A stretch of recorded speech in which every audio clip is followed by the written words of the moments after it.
Iya, akhir-akhir ini banyak saya lihat konten tentang gaya pengasuhan VOC.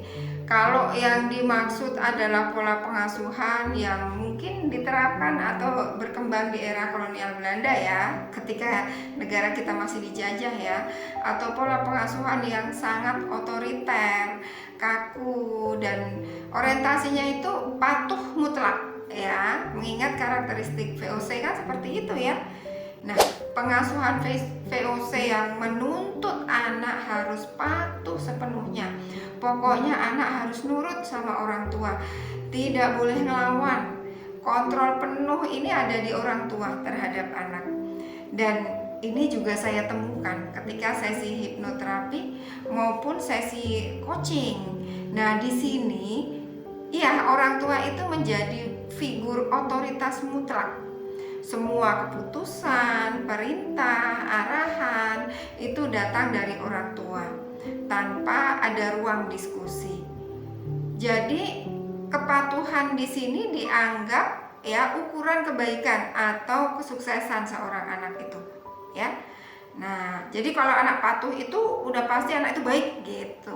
Kemudian kontrolnya juga diterapkan secara rinci, semua dari apa yang boleh, yang tidak boleh, bagaimana harus belajar, bermain, hingga memilih teman. Pokoknya detail sekali, rigid banget gitu ya, semuanya diatur. Sebagai contoh nih, seorang ayah yang melarang anaknya bermain di luar pada saat libur atau saat weekend ya, tanpa kasih alasan kenapa tidak boleh main di luar.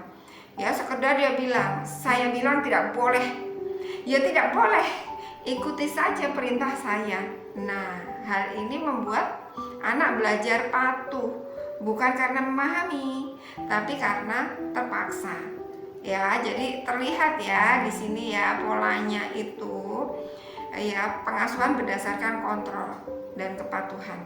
Kemudian ya mengandalkan perintah dan larangan. Komunikasinya itu hanya satu arah. Perintah dari atas, dari orang tua ke bawah ke anaknya. Dan sering menggunakan kalimat perintah atau instruksi, larangan. Misal nih, jangan bikin masalah lagi. Harus belajar terus, jangan main. Ikuti saja apa kata bunda, apa kata ayah.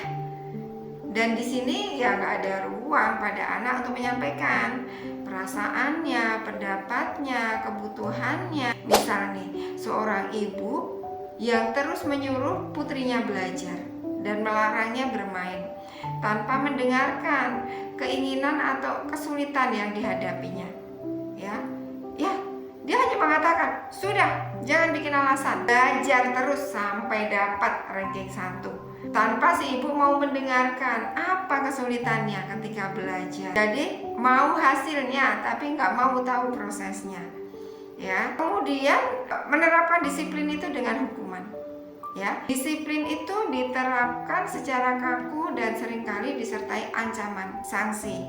Ya, apabila terjadi pelanggaran ya. Dan tidak ada komitmen duluan antara anak dan orang tua, langsung aja nih ditentukan otoritasnya ini di orang tua. Tujuannya itu sebenarnya baik, menumbuhkan kepatuhan dan ketaatan. Namun sayangnya bukan dengan kesadaran dari hati, ya. Dan dalam pendekatan VOC, kesalahan itu dianggap sebuah pelanggaran yang harus dihukum, ya. Nih, pokoknya harus dihukum.